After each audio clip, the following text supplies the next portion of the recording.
종종 언급하는 말 중에 모형론이라는 말이 있습니다. 모형론이라는 것은 하나님께서 이 구약에 있는 여러 말씀들을 주실 때, 신약도 마찬가지입니다. 이 말씀 가운데서 사람이나 사건이나 형상이나 이런 것들을 통해서 그냥 그 사람과 실제적인 존재했던 사람과 사건들, 형상들, 그거를 기억하라는 그러한 의미보다는 그것들을 통해서 하나님께서 정말 주시고자 하시는 하나님의 본질의 요소들, 하나님께서 그것을 통해서 보여주시는 하나님의 구원의 계획들, 하나님의 어떤 앞으로 펼쳐질 하나님의 구원의 역사들, 이것들을 보여주시기 위해서 모형적으로, 샘플로, 그림자적인 것들로 보여주는 그러한 일들이 성경에는 아주 많이 있는 것을 보게 되는데, 대표적으로 아브라함을 이야기하자면 아브라함이라는 사람이 역사적인 사람이고 역사적으로 실제로 존재했던 인물입니다.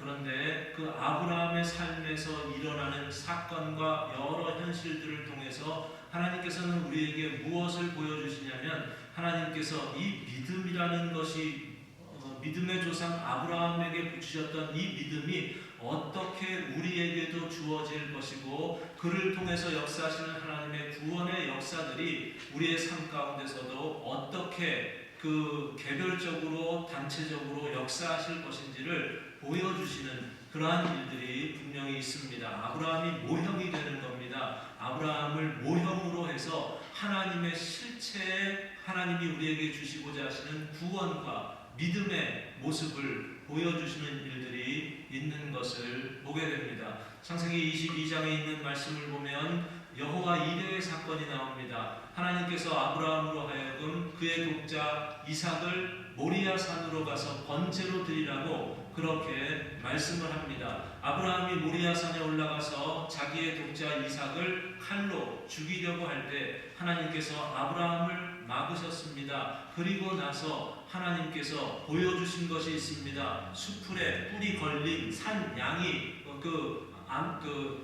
숫양이 걸린 것을 보게 됩니다. 그 숫양을 대신해서, 자기의 아들을 대신해서 숫양을 쪼개서 하나님 앞에 번제로 드리면서 아브라함이 했던 말이 여호와 이레다 라는 말씀을 합니다. 하나님께서 준비하셨구나 라는 말씀을 하는 겁니다. 그런데 그것이 아브라함에게 있었던, 하나님께서 그 말씀을 보시면 하나님이 아브라함을 시험하시려고 이런 일을 하셨다라고 말씀을 하고 있지만, 그렇지만 아브라함에게만 이것을 보여주시는 것이 아니라 그 사건 가운데서 하나님께서 정말 보여주시고자 하시는 실체가 무엇인지를 우리는 시간이 지나면 지날수록, 아브라함의 사건이 지나고 그리고 신약으로 오고 예수님으로 오고 하는 그 사건을 다 함께 펼쳐보면서 이게 이 사건이었구나 라는 것을 보게 만드는 일들이 있는데, 하나님은 아브라함에게 자기의 독자를 죽이는 것을 막으시고 어떻게 합니까? 그것은 정작 막으셨으면서도 하나님께서 유월절 어린 양이 되시고 우리를 위한 모든 속죄 제물의 대표가 되신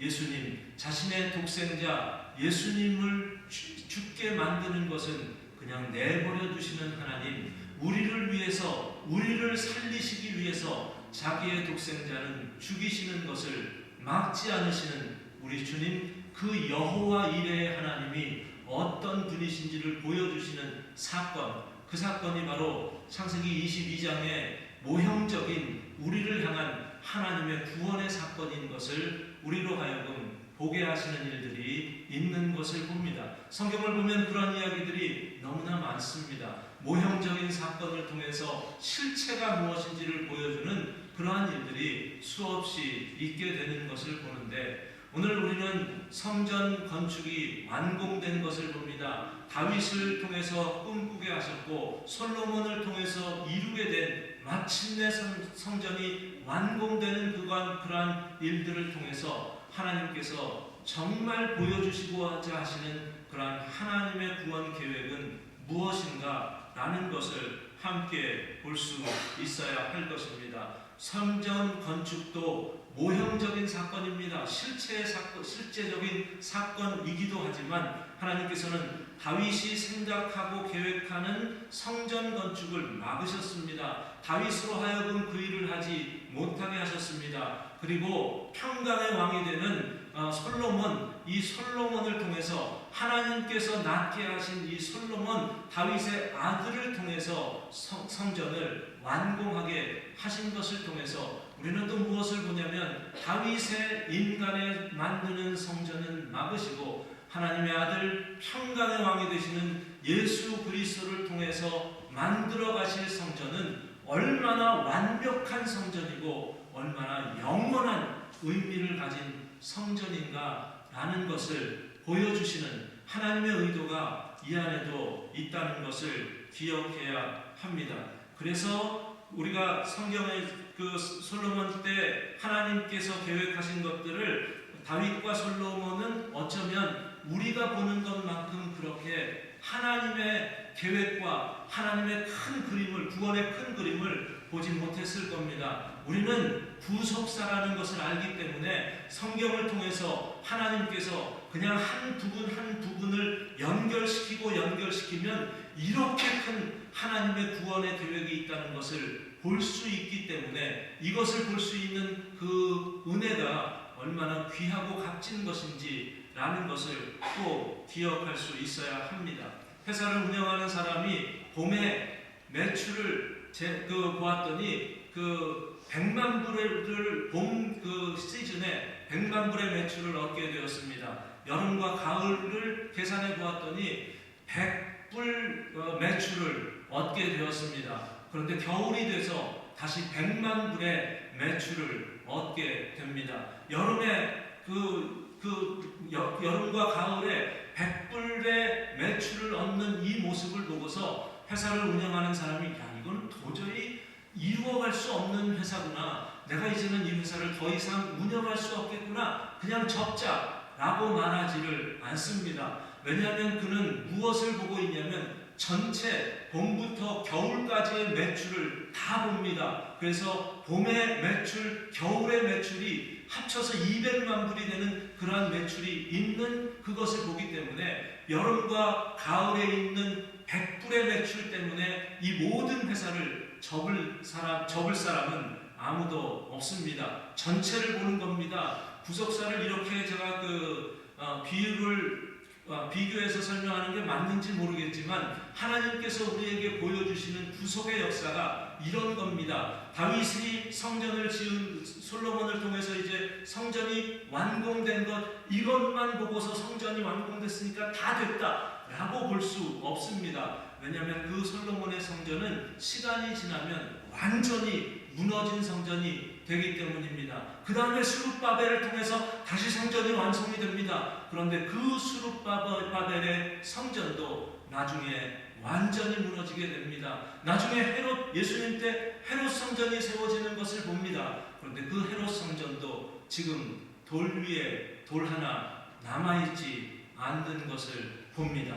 그런데 하나님께서 무엇을 보게 하십니까? 이러한 성전들이 세워지는 이 모습 가운데서 하나님께서 정말 세워가신 영원한 성전, 예수님을 통해서 세우시는 이 성전은 무너지지 않는 성전일 것이고 하나님께서 그곳을 임재하시며 그곳에서 역사하시는 성전이 된다는 것을 우리가 보기에 우리는 그 성전을 기대하며 앞으로 주님과 영원한 하나님 나라에서 만남을 고대하며 소망하며 살아갈 수 있다는 것을 반드시 기억해야 하는 겁니다. 오늘 이 말씀을 보면 하나님께서 솔로몬을 통해서 성전 건축을 완공하게 했습니다. 백성이 보는 앞에서 완공된 성전 안에 하나님의 언약궤를 들여놓고 모셔놓는 그런 일들을 하게 되었습니다. 그런데 솔로몬이 무엇을 알았냐면 이곳에 아무리 건물이 반듯하게 세워지고 이곳에 이 안에 하나님의 언약궤가 들어간다 하더라도 하나님께서 이 안에서 함께 계시지 않고 하나님의 눈이 그곳에 고정되지 않고 하나님의 귀가 그곳에서 들려지는 기도를 들어주지 아니하시고 하나님의 마음이 그 안에 담겨져 있지 않는다면, 그렇다면 이 성전은 아무런 쓸모없는 성전이 될 것이라는 것을 솔로몬이 알았습니다. 어떻게 그것을 합니까? 다윗을 통해서, 아버지를 통해서 들었을 겁니다. 하나님을 통해서 만날 때마다 하나님께서 그런 말씀들을 하셨던 것을 들어서 알았을 겁니다. 그런데 더 한 가지 또 우리가 기억할 수 있는 것은, 솔로몬은 이스라엘의 역사를 알기 때문에 이스라엘 역사 가운데 하나님께서 그렇게 역사하셨던 때들이 있었던 것을 알았기 때문에 그렇습니다. 그래서 그 열왕기상 8장이 성전 봉헌하는 성경입니다. 하나님께 성전을 다 완공한 이후에 하나님, 이 성전 안에 하나님께서 계셔야 합니다 라는 것을 고백하는 그 고백이 이 말씀 안에 담겨져 있는 것을 보는데, 우리가 읽지 않았지만 한번 찾아보겠습니다. 8장입니다. 8장 28절부터 30절까지 솔로몬이 성전을 완성한 이후에 하나님 앞에 무슨 고백을 하는지 하는 것을 함께 읽겠습니다. 8장 28절부터 30절입니다.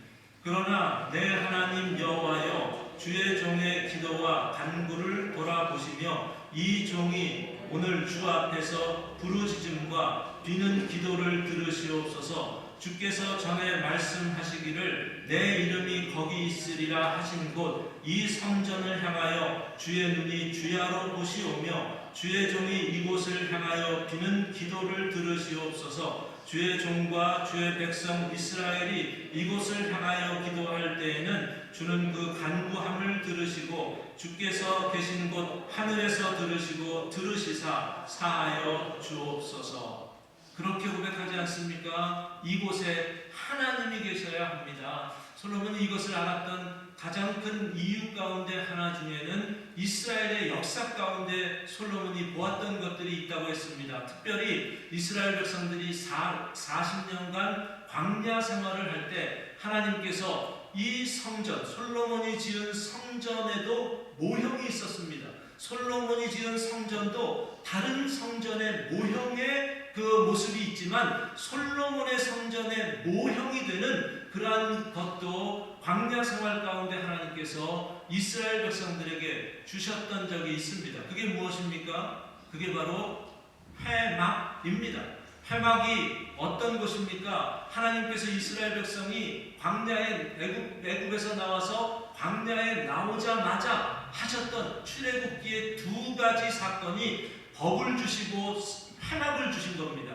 법을 만들고 그리고 그 1년 내에 법을 만들고 회막을 만들었는데, 이 회막이 어떤 곳이냐면 회막이라는 단어가 두 개의 단어가 합해서 만든 합성어입니다. 하나는 모임이라는 단어의 의미가 있고, 그리고 또 하나는 천막이라는 단어의 의미가 있습니다. 그래서 영어 성경에서는 Tent of Meeting이라고 그렇게 번역되어 있습니다. Tent of Meeting, 그 텐트 안에서의 모임이라는 겁니다. 모임이라는 의미는 무엇과 누구와의 만남이 있다는 것을 의미하는데, 누구와 만납니까? 이스라엘 백성과 하나님이 만나시는 그 모임이 회막입니다.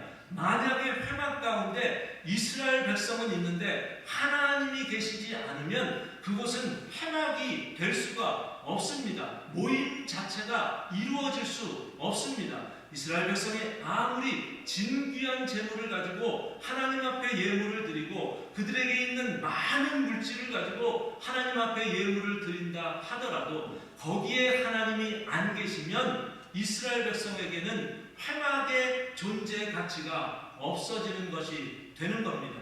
그래서 하나님께서 계속해서 회막 가운데 임재하셨다는 것을 이야기합니다. 이스라엘 백성 40년 기간 동안 하나님의 불기둥과 구름기둥이 회막을 떠나지 않습니다. 회막에서 구름이 떠오르면 이스라엘 백성은 텐트를 치고 있었던 자신들의 장막을 접어서 구름이 회막 위를 움직이는 대로 구름 따라서 그들이 움직였어야 했고, 회막이 멈추면 그 구름 위에 있는, 회막 위에 있는 구름의 그 주변에 이스라엘 백성 12지파가 장막을 치고 거기에 거주하도록 하셨습니다. 회막이 중심이었습니다. 하나님이 그곳에서 역사하시는 것을 보여주시는 것이기 때문에 그렇습니다.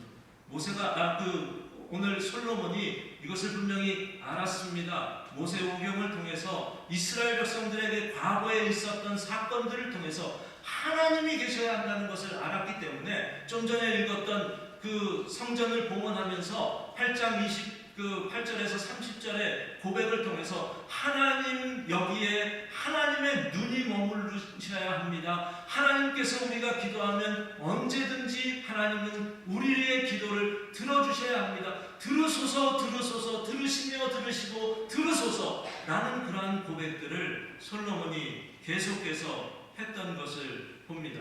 이 기도에 대해서 하나님께서 응답하시는 겁니다.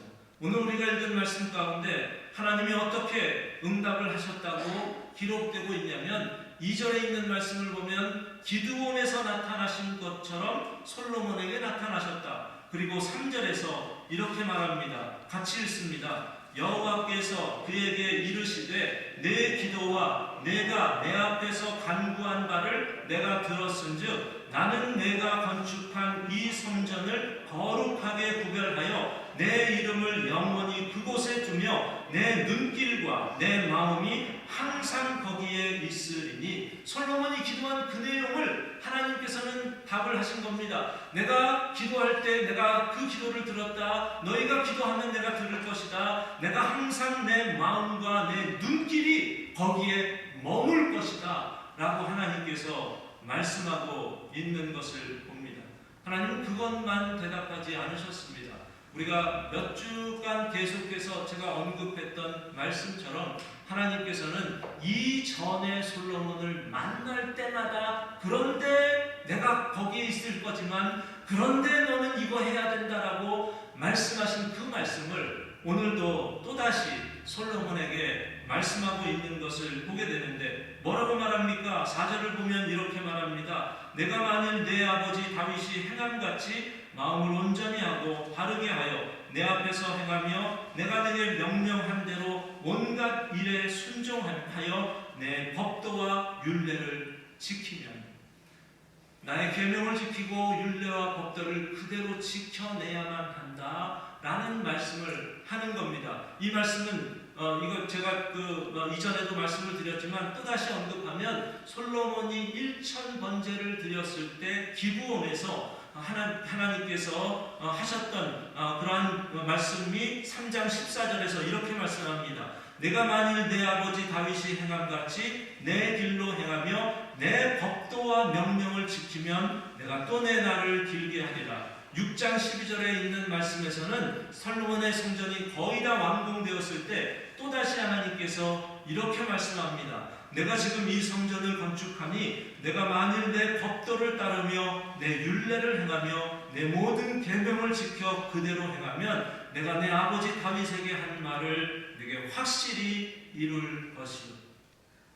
명령과 율례와 법도를 그대로 따르면 내가 약속한 것 그대로 이루어질 것이다. 특별히 내 마음과 내 눈길이 너희가 만든 이 성전에 머물게 될 것이다 라는 것을 하나님께서 말씀을 하시는데, 그런데 여기 좀 듣기 거북한 말은 없습니까?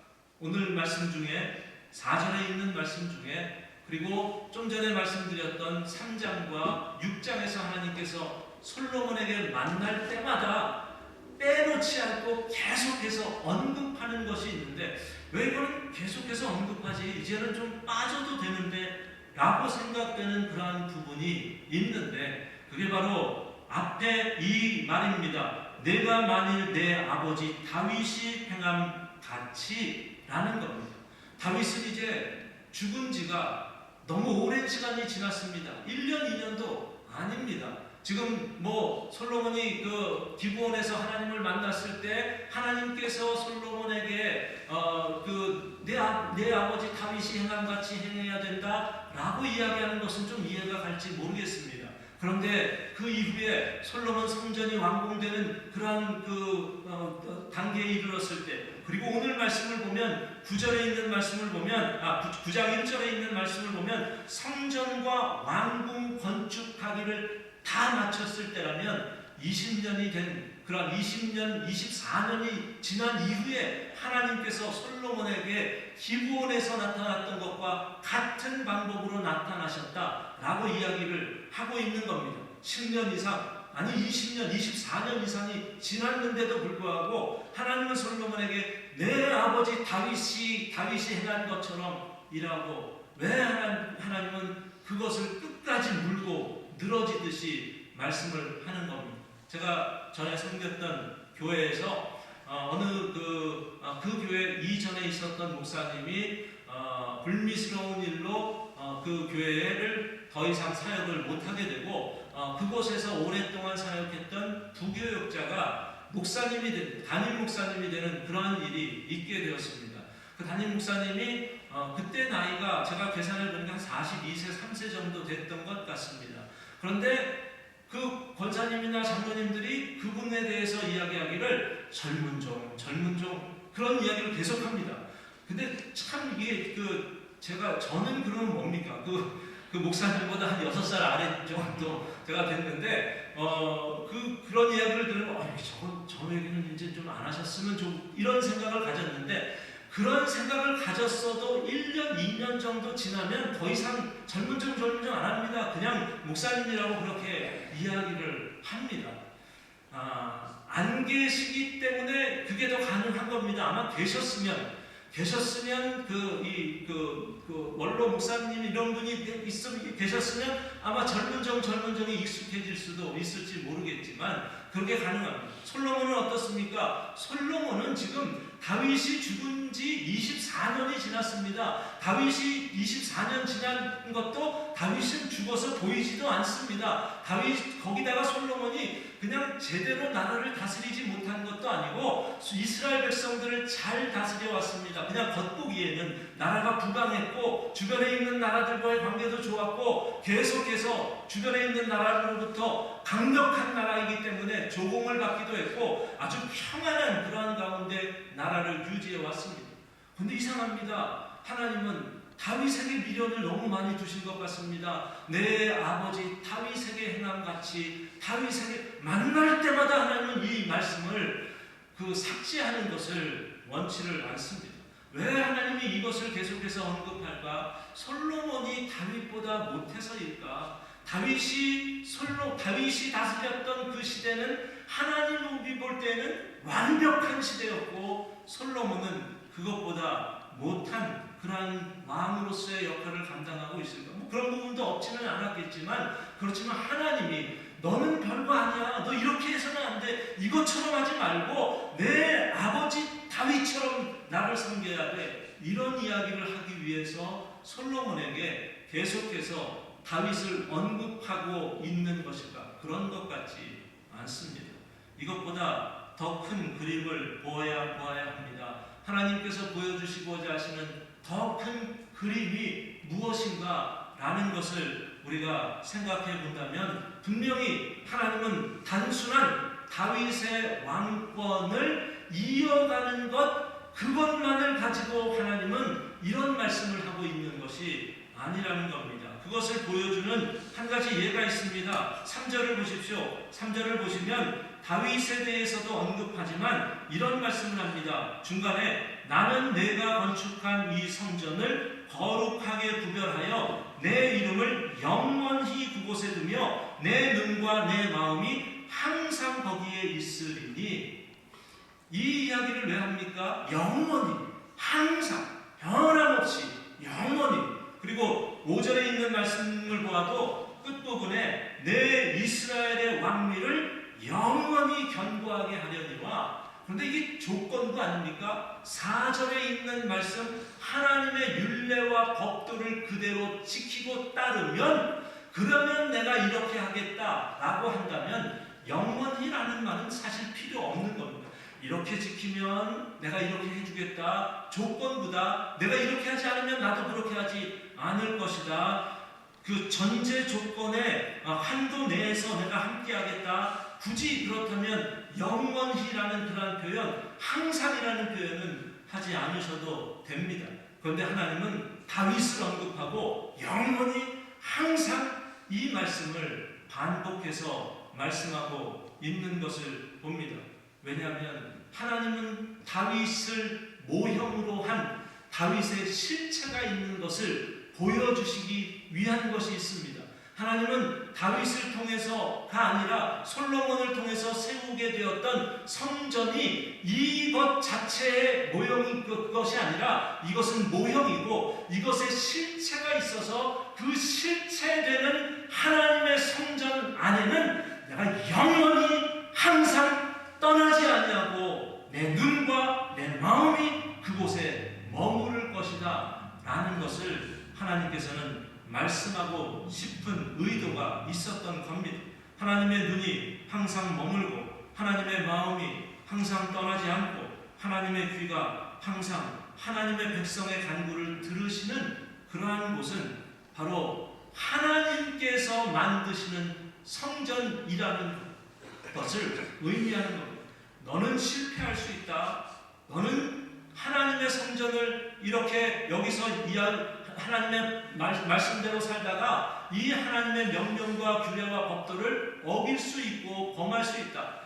이거 모르셨겠습니까? 다 아셨을 겁니다. 더 나아가서 솔로몬뿐만 아니라 이스라엘 솔로몬 이후에 되어지는 모든 왕들도 계속해서 하나님의 말씀을, 하나님의 법도를, 하나님의 계명을 어기게 될 것이고 나라를 잃어버리는 백성이 될 것이라는 사실도 알았지만 하나님은 무엇을 말합니까? 내가 실패해도 나는 실패하지 않을 것이다. 내 왕권이 끊어진다 할지라도 내가 세운 다윗의 왕권은 절대로 끊어지는 법이 없을 것이다.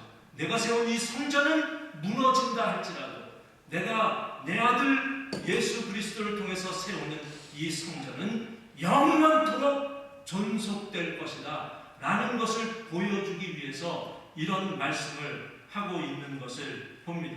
예수님께서 마태복음 24장에서 제자들과 함께 이 헤롯 성전에서 나오고 계셨습니다. 나오자마자 제자들은 무슨 생각을 했냐면 이 헤롯 성전이 얼마나 웅장하게 지어지고 있는지를 예수님 앞에서 자랑하고 싶은 마음을 갖고 있었습니다. 예수님이 그때 그 생각을 간파하시고 어떤 말씀을 하십니까? 내가 진실로 진실로 너희에게 이르노니 이 성전이 돌 위에 돌 하나 남기지 않고 다 무너지게 될 것이다 라는 말씀을 합니다.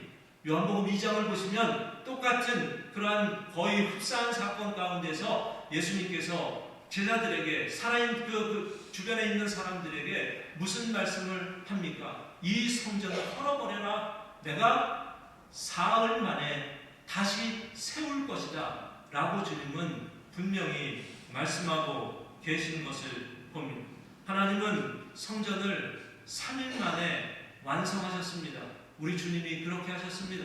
십자가에 죽으시고 부활하시면서 우리 주님이 완성하신 성전은 더 이상 무너지지 않습니다. 우리 주님이 완성하신 그 성전이 어디까지 지속되냐면 우리가 하나님 나라에 갔을 때에도 그 성전은 존재합니다. 그 성전이 어떤 성전인지 한번 찾아보겠습니다. 요한계시록 21장입니다. 요한계시록 21장, 요한계시록은 22장까지 있습니다. 그러니까 바로 마지막 장의 전장입니다. 요한계시록 21장은 또 1절에 있는 말씀을 보면 새 하늘과 새 땅이 이 땅에 오겠다는 것을 이야기하고 또 2절을 보면 새 예루살렘이 새로운 성 예루살렘이 이 땅에 임하게 될 것이다 라는 것들을 말씀을 하시는데 새 하늘과 새 땅, 새 예루살렘 그리고 또 하나를 언급하는 것이 새 성전을 언급을 합니다. 성전을 어떻게 언급합니까? 요한복음 21장 22절입니다. 같이 읽습니다. 성 안에서 내가 성전을 보지 못하였으니 이는 주 하나님 곧 전능하신 이와 및 어린 양이 그 성전이시니라.